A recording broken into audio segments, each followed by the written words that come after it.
everyone, welcome back to Emphasis Added, a podcast brought to you by the Houston Law Review. I'm one of your Season 6 hosts, Graysen Mechler. And I'm your other Season 6 host, Geoffrey Okolo. And today we're joined by University of Houston Law Center Professor Maikieta Brantley. Hi everyone, I'm Professor Maikieta Brantley, University of Houston Law Center. To give a brief introduction on Professor Brantley, she's a clinical assistant professor teaching lawyering skills and strategies to 1Ls here at UHLC. She's also teaching business organizations to upper-level students. Prior to coming to UHLC, Professor Brantley completed her fellowship at the University of Denver and a visiting assistant professor program at Mitchell-Hamlin School of Law. Professor Brantley did not go straight into academia. She first practiced as an associate at Lewis Rice and Littler Mendelsohn. In today's episode, we will discuss with you about your journey to law school, as well as your decision to become a law professor. All right. Furthermore, we'll talk about the significant size of your social media influence, your decision to become an influencer, as well as the interplay balancing your role as a law professor and your social media persona. Finally, we'll delve into your research, which deals with the intersections of social media as well as law. Okay. Yeah. So, Professor Brantley, thank you again for joining us today. We want to begin by discussing your journey to law school. Mm-hmm. So you got your background in accounting. You did both your bachelor's and your master's. Yeah. What led you to wanting to be a lawyer? Yeah, so it's kind of like a complex story, if you will, because I feel like law was being like maybe pushed on me in a variety of different ways. The first way was that I remember being about 7 years old and my mom had all of these books in one of the rooms in the house. And I'm like, oh, what are all these books? Like they're huge textbooks. And you're 7, like our books are like this big. And she was like, oh, you know, like I'm in law school or I'm in law school. And I'm 7. I have no idea what that means. And then all of a sudden, like the books were gone. And I remember just thinking like, that's interesting. You know, there's no more books. And I asked my mom about it and she's like, oh, you know, mommy's not in law school anymore. And again, 7 years old, so I'm not thinking much of it. But I always had this memory of like, oh, my mom was in law school at one point in the summer when I was 7. When I got to Mizzou and I did my master's there, I interned at PwC. It's one of the big 4 accounting firms. And while I was there, I didn't per se like really love what I was doing, but I didn't hate it. And I remember having an assignment with the attorneys in, I believe it was in tax. They gave me the assignment and they were like, wow, this is really good. And I remember it was really writing based and I hadn't done writing. I was used to doing like numerical things, transactional work.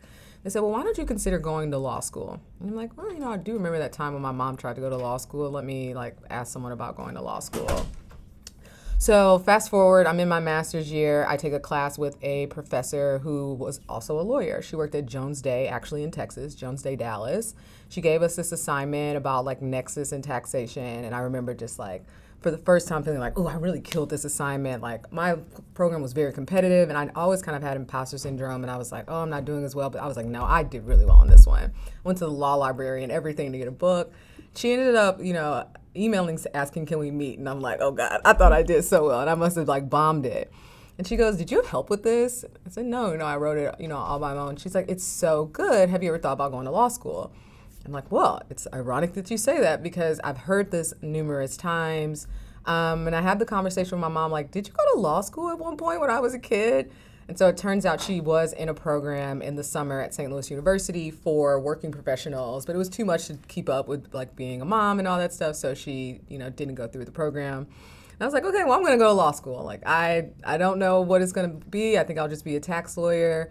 And it was really special because my mom ended up passing away my 3-year of law school, and then I graduated on Mother's Day. So it was like a big deal, full circle. And that's how I ended up at law school. Oh my gosh, that is so special. Yeah. It's also crazy that like your mom never spoke about it No. again, No. but you still remembered it from when you were 7. I still remembered it from when I was 7. Yeah. It feels like fate. Definitely. Like building on her legacy. Yeah, for sure. Well, you said that you went to law school in Mizzou. Yeah, Amazon. What brought you to Houston, Texas? Yeah, so it's another like a long-winded story. I feel like I keep giving y'all long-winded stories, but the small story is that I took a fellowship. I left Lewis Rice, which was kind of segue into my academic journey. I left Lewis Rice to take a fellowship at the University of Denver. While I was at the University of Denver, this fellowship was set for 2 years. So I always knew it would just be 2 years and I'd go on the broader market. While I was at Denver, I ended up meeting my now fiance, who at the time was my boyfriend, who was moving to Houston, Texas. And was like, well, my fellowship's ending. I can really go anywhere.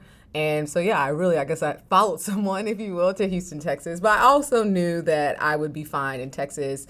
I did an internship when I was a 1L for a justice in Dallas. And I love Texas. I thought I would go to Dallas at some point. So I just ended up kind of like following him down here to Houston. Luckily, it paid off since we are getting married. But that's what brought me down to Texas, was just following someone who was going to be working down here. My fellowship ended, and it was just really perfect timing how this all worked out with me coming down to UH. Okay, what was the fellowship? Was this the visiting assistant professor one? So I was technically a visitor when I was in my fellowship, but the purpose of the fellowship is to bring you into the legal academy. So the goal was to really teach me how to teach, and they do this program every year. There's I would count it like maybe 5 programs that I can throw out that do these teaching fellowships. So like Duke has one, NYU has one, Harvard has their Clemco Fellows, University of Denver has one, and then you're slowly starting to see it more. Like this is actually something that is an interesting topic. More universities, law schools are doing these fellowships to help bring people into the legal academy. And you said that the fellowship primarily focused on how to teach you how to teach. Yeah. Was it focused on any type of subject area in particular, or just broad strokes, how to be a competent instructor? Yeah, that's a great question. So you teach in their lawyering process program, which is our equivalent of LSS, or what most law schools will know as legal writing.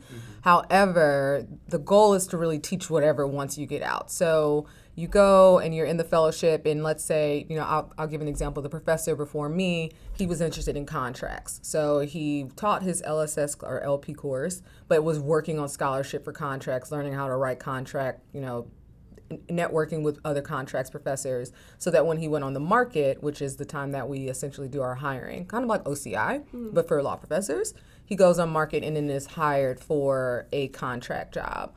I went not really knowing what I would want to teach. I didn't know. I mean, honestly, I thought I would have probably ended up doing something advocacy-based. I loved advocacy. I did really well in advocacy. But when I taught the LP course, or LSS, I really liked it. And I liked that it was skills. I liked that it was foundational. And I really liked working with 1Ls. Yeah, I feel like there's such a big jump from going to undergrad, or like some people who are 1Ls have had a whole job before this. You're right. Teaching them how to be a legal writing and being your TA. I'm like, you really come to find out it's actually so hard to teach someone. It is. Because it's like you can understand it, but then actually translating it into teaching someone else to do it, that's a whole nother skill. Definitely. So how did you what led you into academia? What made you know that you wanted to be a professor? Yeah, that's another great one. I feel like I got to a place in my practice where I'm a second-year associate, and you all are going to find out soon, actually practicing as an attorney is not like being a summer, and it's not like working in law school. When you're an actual attorney every day, billing all these hours, you kind of, start thinking, is this something I want to do? Is this not something I want to do? I think I got to a point where I felt like, is this really my true purpose? And I sat down, literally like I am right now. I had a piece of paper and I wrote down what am I good at? What am I bad at? What don't I like to do? And everything on the what I'm good at side led me towards education. It was public speaking, helping others, teaching, learning, school. These were all of the things. So then I'm like, okay, well, does this mean I need to go back to school? Do I want to go get a PhD? Does this mean I want to teach in the law? And I just thought about it. I'd been teaching in some capacity for as long as I could think. When I was in high school, I was a tutor. When I was in undergrad, I was a tutor. When I was in law school, I taught finance to the undergrads. So I'd always been teaching, and I just felt like it's something I'm really passionate about, and it kind of just made sense to make the jump to see if I would like being a professor. And now that you've made that jump, how are you, enjoying your role as a law professor? Yeah, I would say that every job has its pros and cons. I think the pros outweigh the cons, and Graysen brought up a good point. It is hard to really teach people sometimes. I'm also in a really unique space because I don't look like every other law professor on a lot of levels. I'm young, I'm Black, I'm a woman, did not go to an Ivy League school, so I'm already coming into environments with just a bias by just the nature of who I am.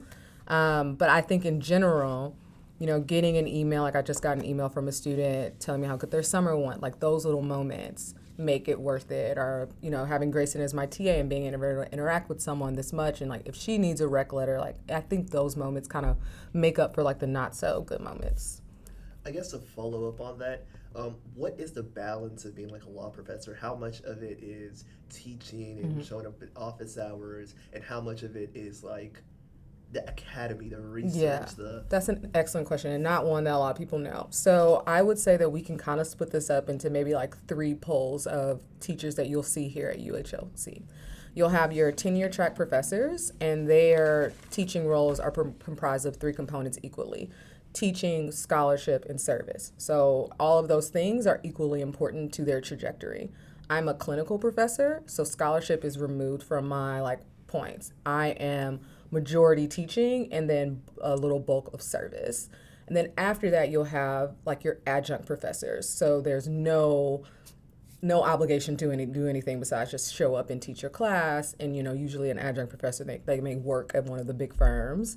So as a clinical professor, teaching is the bulk of my role, and showing up in office hours and grading things, having multiple problems, and then service is another like chunk of that. So like what I'm doing right now, interviewing with y'all, this would be something I could say, oh, that's a part of my service, or if I ever was the advisor for an organization.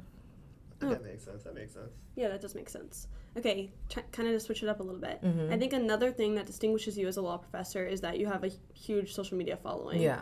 Can you talk a little about how you got started on social media? Yeah, so I would say that I've always kind of like dabbled in media of the sense. I actually went to the University of Missouri where I got my degrees for journalism. I was convinced I was going to be a news reporter. I always just like being in the scene, in the know, and I wanted to be an anchor. And social media kind of like is the same thing. It's your own mini TV show that you produce, you run, etc. But when I got to the journalism school, I found out you had to find the news. They just don't give it to you. I didn't like that part. So I knew I didn't want to be a journalist. Accounting was a good fit. Both my parents are accountants, so I was like, okay, I'll just go to the accounting route.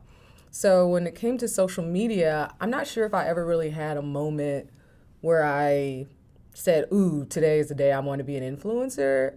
I feel like I was consuming content, and I think that I just kept having these little spouts of like, well, you could do that, or why don't you do that, or you like sharing these things. And then I just said, well, I'm just going to take a stab at it. Like, what's the worst that can happen? And I feel like one of my most, I guess, the post that came out at the beginning of like this trajectory was like, I think I just did a table, like my Halloween table or something like that, and it got like a lot of reviews and a lot of like good feedback, and I was like, oh, okay, so people like this. And I just kept pushing it out.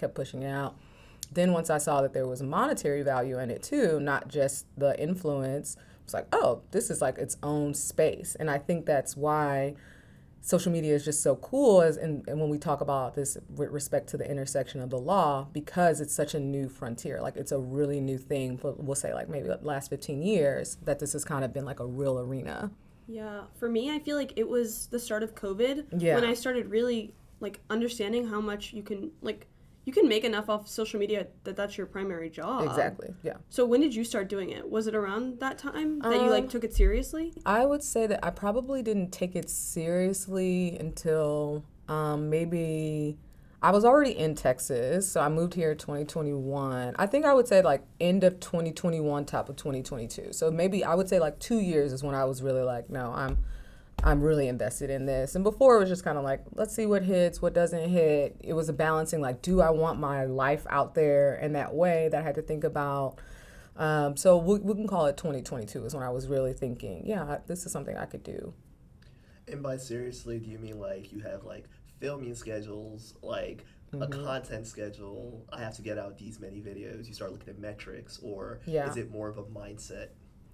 I'd say probably both, but you touched on the main things. Like I do have a very strict content schedule. I have a batch filming schedule. I know when certain things are going to be rolled out. It is very, and we'll touch on this like I think as we go, it's hyper curated. So as we're sitting here, I believe I have a post that's posting to one of my social media accounts. And if you are an outsider, you're just thinking, oh, she's on her phone posting, but no, I'm talking to you. There's a mechanism behind that.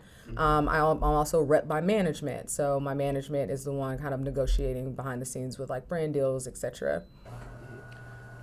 I guess pivoting to your perspective of being an influencer, like What is that like to you? Is it more of an extension of yourself? Do you see it as maybe an extension of traditional modes of networking, or is it something more than that? Okay, yeah, let's see. I think that's such a nuanced question because I would say that for me, it's just a business. I would not have a social media presence or do what I do for social media, I don't think, just for funsies. Like, it is very, I put the effort and the time that I put in it because there is a monetary value. Otherwise, I would just be more laissez-faire and I would post when I wanted to post, sometimes, but I don't view it in that way. So I'm not sure if I would say it's even an extension of my personality as much as it's just a business entity. And that business entity for me happens to be, social media, just like anyone else's business entity could be selling crafts or, a dog walking business. So have you ever felt any tension between your job as a law professor and your social media? Oh, yeah, definitely. And I think that goes back to what I was just saying about, like, postings, for example. So I don't think the majority of people, which this is probably why social media works, is they don't understand, like, really what's going on. So someone may see a post, like I said, like there's probably a post going up right now, and I'm sitting here with you. So there's a tension that's creative of, oh, well, how are you here doing this? Or you're on your phone, or you're doing this. And it's like, actually, what you're seeing is something I created a month ago. So I think that's the biggest tension is kind of just this parasocial view that's coming up and like relationships and ideas that people can form versus like who I am as an actual person. And I'm not saying my content's not genuine. It's very much my personality. It's who I am. But there is this lift of like, it is curated. And I don't think a lot of people understand how curated, how calculated. Geoffrey brought up the calendar. Like, I have a calendar for this month that's almost finished. All of October is already filmed. All of that stuff is ready to go. And so I think that's one of the biggest parts of the tension. I think the second thing is that most of my students are on social media. And so, I just had this conversation. You all can, maybe attest to this more, but you think a professor looks a certain way. You think that they're going to talk a certain way, that you think they act a certain way. And I'm already the opposite of all of those things. And then you add social media to it. So it adds another layer of just like bias or misperception or, to be really blunt on the pod of someone asking me like, your students probably don't take you seriously. And it's like, yeah, I mean, that I could see that. I mean, and I've seen that in my own, evaluation, someone literally just falsely accusing me of being on TikTok or filming a TikTok in class. And it's like, what are you talking about? Like, I wasn't doing those things.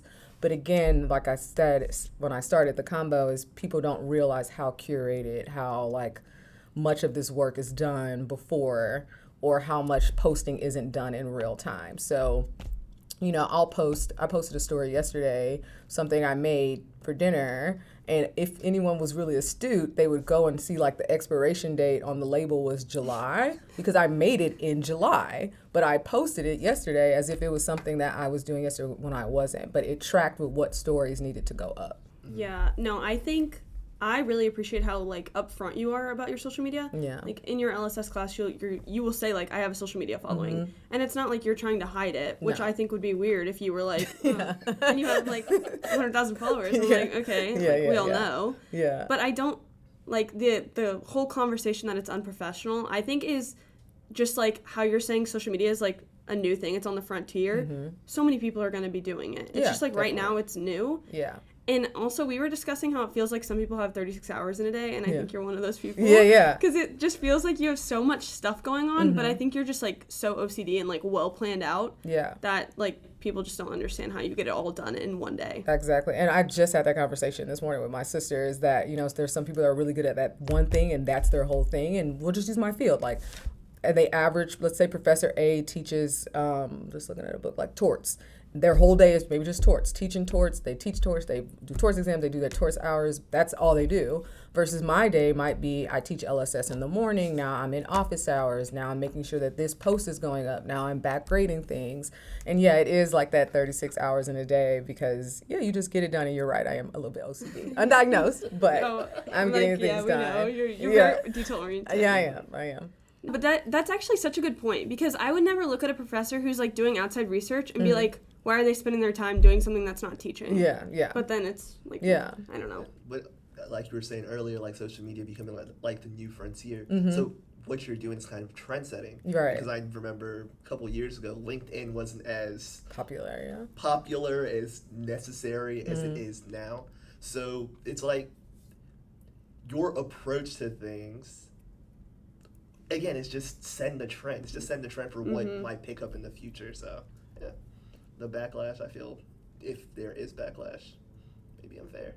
Yeah, agreed. Okay, so you spoke a little bit about your research. What is your research in social media? Yeah, so this is a great one because we can talk about my fellowship and the purpose there. So with the teaching fellowship, your goal is to really get a well-developed research agenda and maybe get an article out. And when I was there, I kept going back and forth. Like, I really didn't know what I wanted to research, what was interesting to me. And then this also kind of sparked my desire to get into social media because I just started thinking, like, who owns these rights? Who gets all of this stuff? Is this a new thing? And I started doing like some initial research about proprietary rights and even like the intersection between like estates and trusts and that type of thing with social media. And that was my initial research area, what I was interested in. Now, as time has progressed, I'm more interested in the development of social media as a new economy. And I kind of equated to the gig economy. So Uber and Lyft and DoorDash, huge new thing, right? Mm-hmm. When I worked at Littler Mendelsohn, I did a lot of work for Uber with respect to like employment classification. Social media has presented the same thing. Who are the lawyers that are representing the social media influencers? Are the lawyers familiar with the types of terms that need to go into social media contracts? So as an example, like exclusivity is a huge term that go into influencer contracts. The average influencer doesn't know what exclusivity means. They don't know what it means to turn over their content for perpetual use. They are having to learn all of these new things. So right now I've been really looking into like, are schools teaching about social media and the law in law school? Or can you only get that from like a communications or a marketing degree? Is there value for law schools being at the new edge of the frontier and offering social media in the law courses where they teach things like contract drafting or property rights or any of those things where that overlap is? So that's kind of been the new thing that I've been looking into to see how developed this area of law is.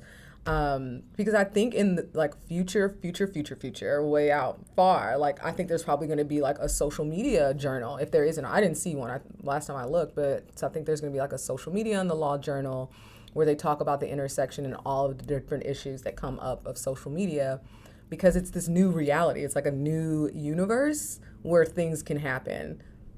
Yeah, I know we're going to talk about this a little bit later on, and you kind of touched on it there.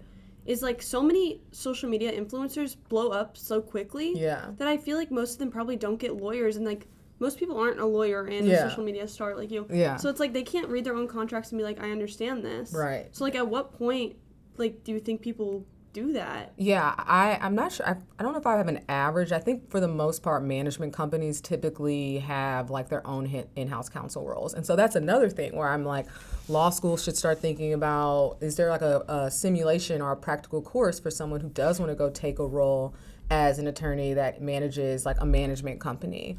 So if you think about those influencers that blow up overnight, hopefully they get approached by management. Management has their own in-house lawyer team. But you'd be surprised. I mean, I get contracts that I get sent from very big brands, and I read them, and I'm like, who wrote this? And I will literally, but you also know I'm very detail-oriented. So I'll go and I'll mark up my contracts, and I send the contract back, and then we'll trade drafts. But yeah, the average social media influencer doesn't know how to mark up and trade up drafts. What you'll find now, if you do a search on any platform, is you will find there are social media attorneys.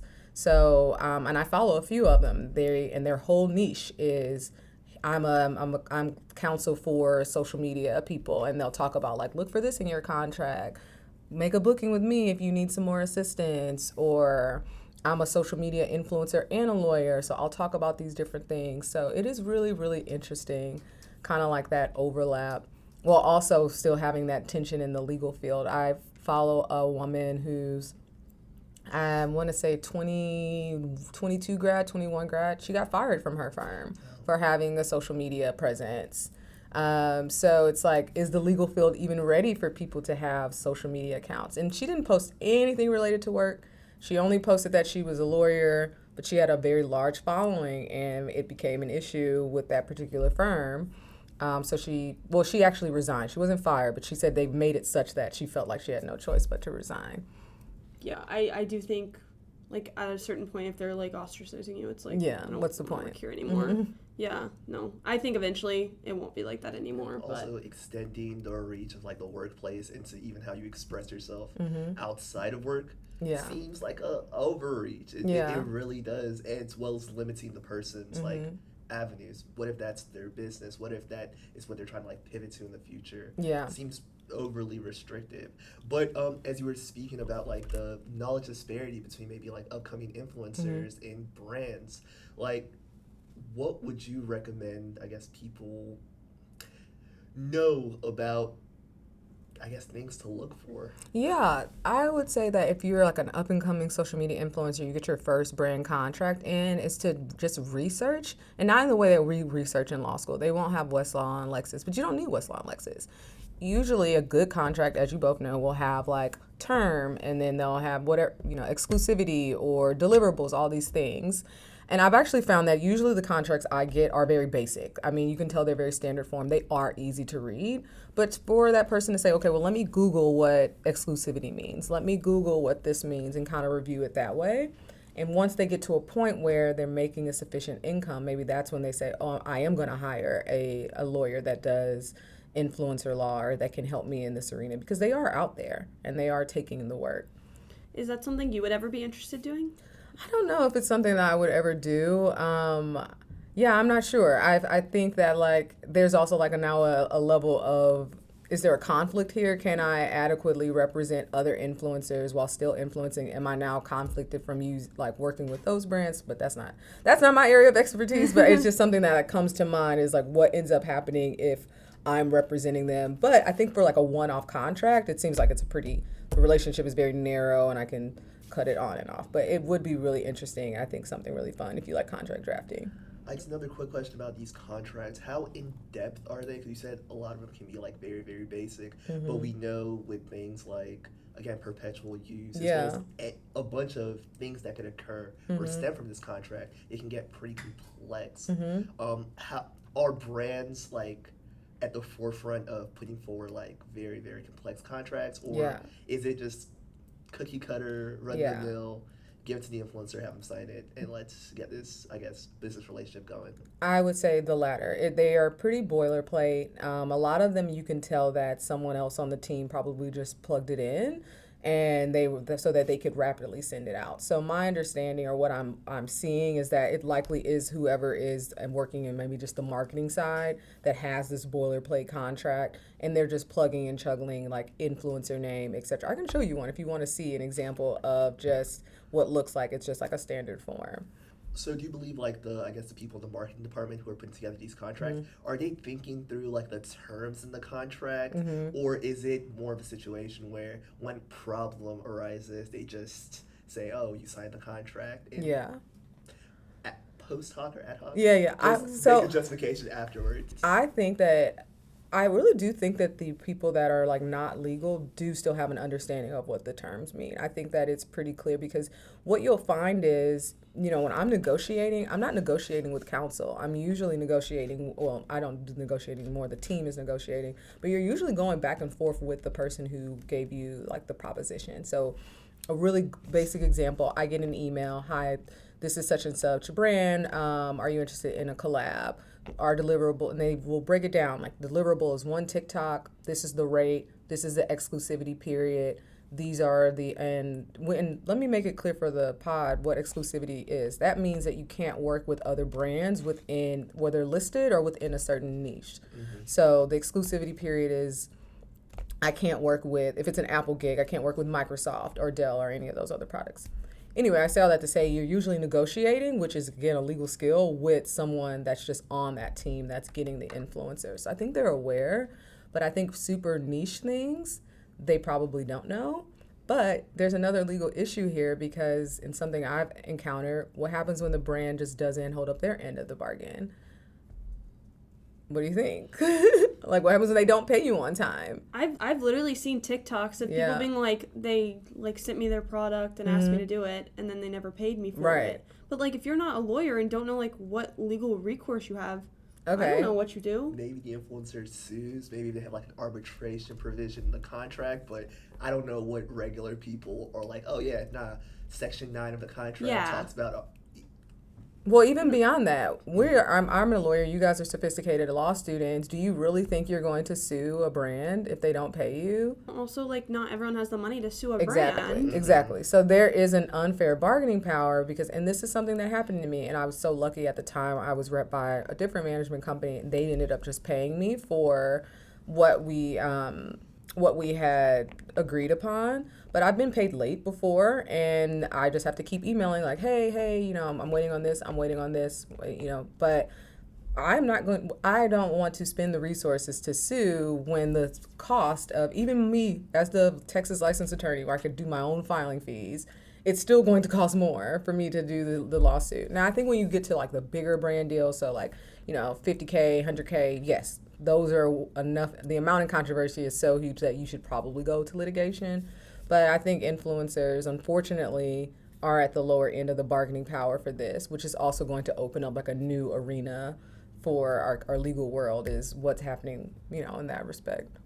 How transparent is it on like how much you should get paid for something? I was thinking about that because I'm like, if you just blow up overnight and then a brand offers you a deal, you're just gonna like grab it, but you don't even know if that's like a good rate. It's not transparent at all. I would say that I've like cultivated my rates just from like a lot of research and figuring out what other people are charging. Luckily, more people are being transparent. And so that's helpful, but the brands aren't going to offer you like the highest amount. They'll offer you whatever, and then it's up to you to say, you know, no, this is my rate. And I've turned brands down. I've been very firm. Like, I know what my rate is. I know how much brands are willing to pay, especially if you have a big brand name. So if you have a big brand name, I'm definitely not like folding. But let's say it's like a company where I really believe in the mission, it's a smaller, or I might like accept like a lower rate in that instance. But it's interesting we're talking about this because so much of it is like negotiation skills. And so that just really makes me think, even like from a law school perspective or a course perspective, that a social media in the law course really might be like a deal skills type of problem, and not the traditional M&A deal, but like a social media deal. Yeah, no, definitely.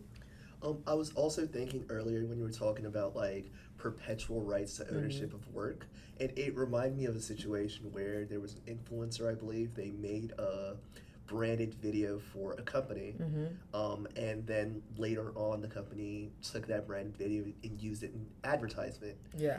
And I was thinking, as it pertains to like media rights after death, is there like case law on this? Is there a framework to kind of navigate these issues when they arise in, you know, influencer company disputes? So the good thing is that even though social media is unprecedented and there's not a lot of case law, is just a lot of case law on other related media, image, and likeness use rights. So that area of law is pretty well developed. So that is where I'm saying, like, you can pretty much research the terms in your contract and find other instances where there's similarities, because we can think of like the earliest form of advertisement where NIL was at the hem of it, like athletes. So Michael Jordan, for instance, and he signs on to be in this advertisement, and they use it in another advertisement. So we're really, or not we, but social media is really lucky to be able to pull from those other areas of the law, like intellectual property, like trademark law, and all of those things.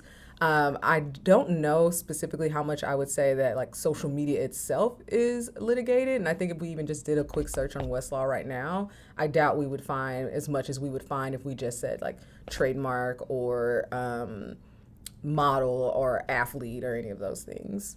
So I guess for social media law in particular, it's a lot of analogy to other areas of law. Like, like making an argument for why, I should be compensated as such, or you don't have the rights to use my name, image, and likeness. Exactly. And more than what we agreed upon. Exactly. And that is a huge issue with and making sure that that's defined in your contract. I know people personally where it's, I signed the deal for this deliverable, and then now I see it running as an ad. Well, you need to get paid what's called usage rights for that.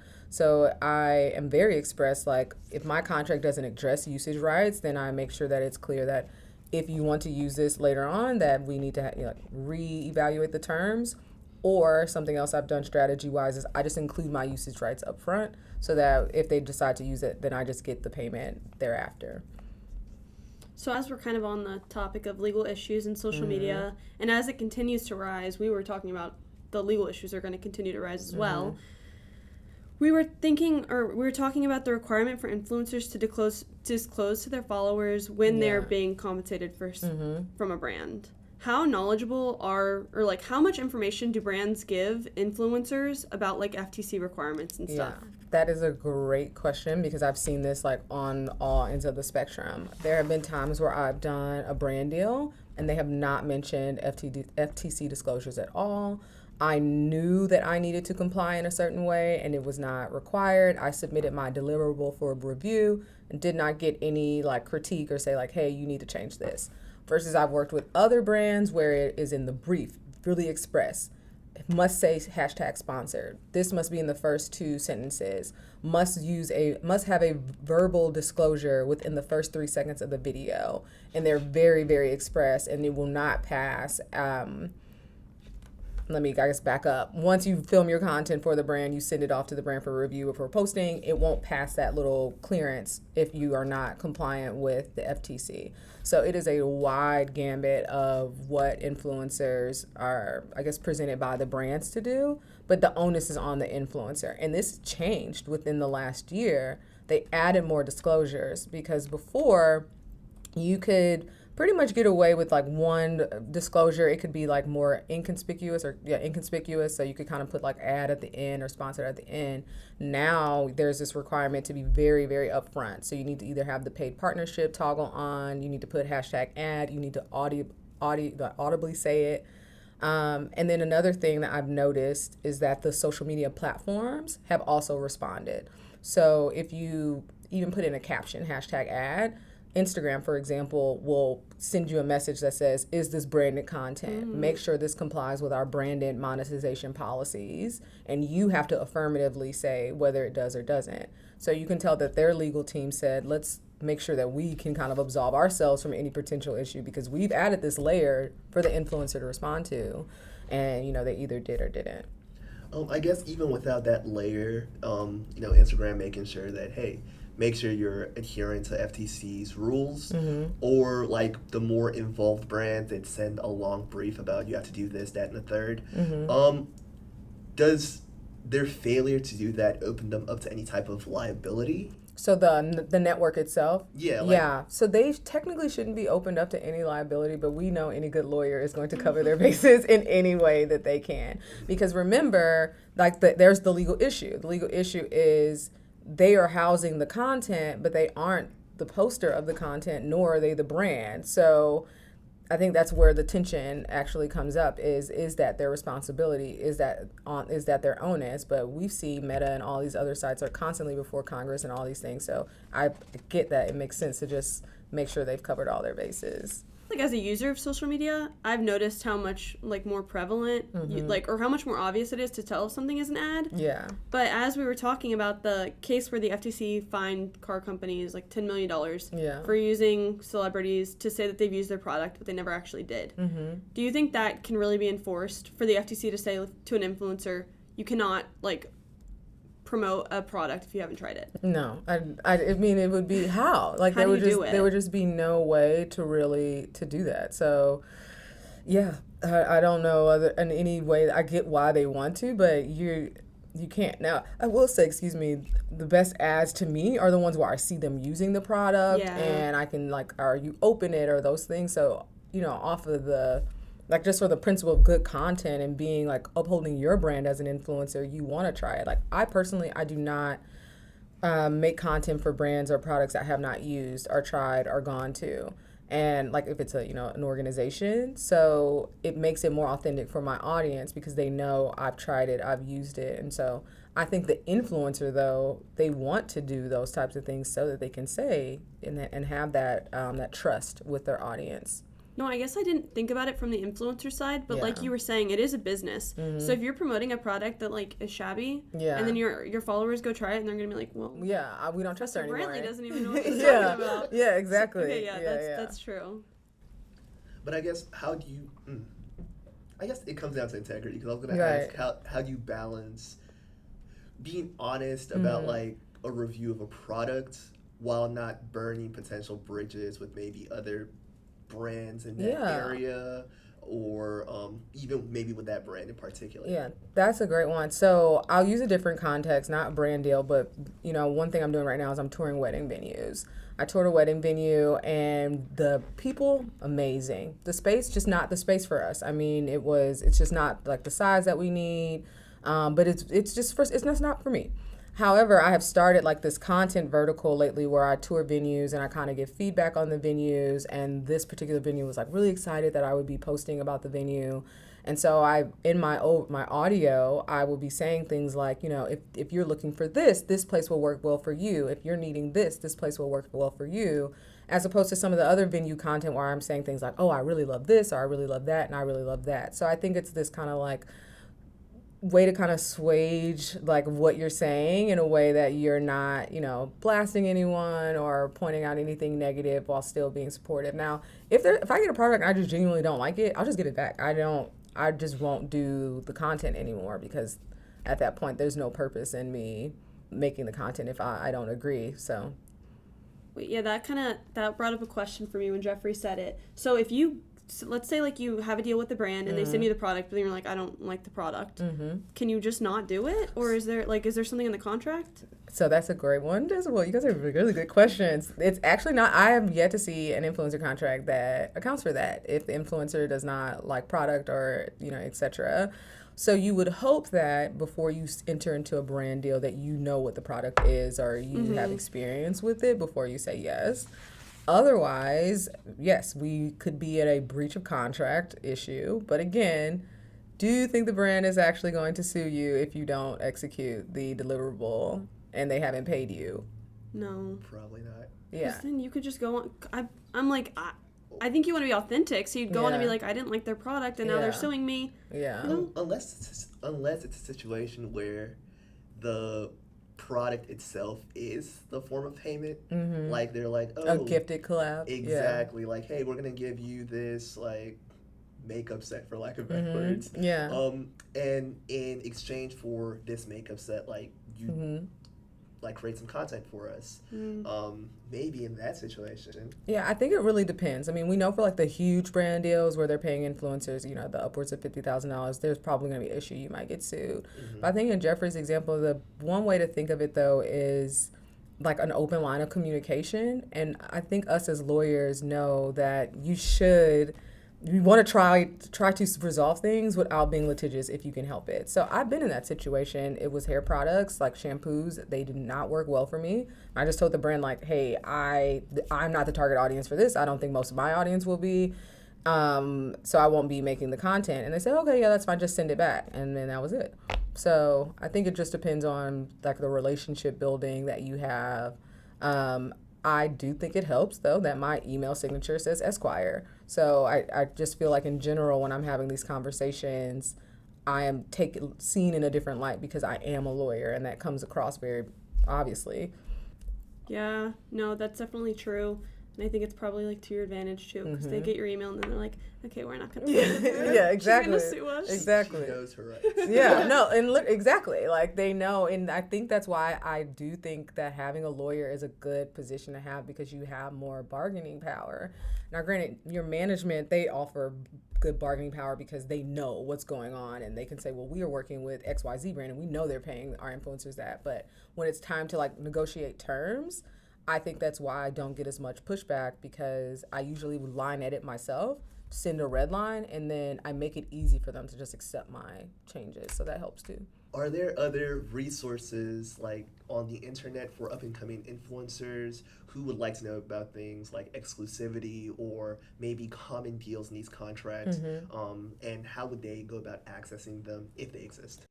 Yeah, so there are tons of resources that other influencers and attorneys make readily available on social media. I follow a few of those pages, if you will. So it's a quick like social media lawyer hashtag search or social media brand manager hashtag search. There are so many ways to just literally search it on TikTok. What is exclusivity? And it comes right up. And so that is like the other part of this new pioneer of TikTok being just a new search engine and using it to search things. And so, yeah, you can just readily search it there and find like tons of resources.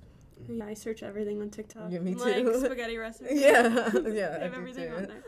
Okay, well, thank you so much for joining us, Professor Brantley. It was so nice talking to you. Yeah, nice talking to y'all Thank you very much. Thank you for watching this episode of Emphasis Added. Yeah. All right, perfect. Yeah, Yay! Thank you so much for listening and or watching Emphasis Added, a podcast brought to you by Houston Law Review. If you enjoyed what you heard, please follow us on Spotify, YouTube, or whichever platform you listen to your podcast. You can also follow us on Instagram at EmphasisAddedPod to keep up when new episodes are dropping.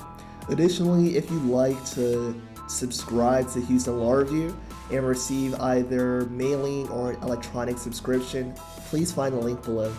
Thank you!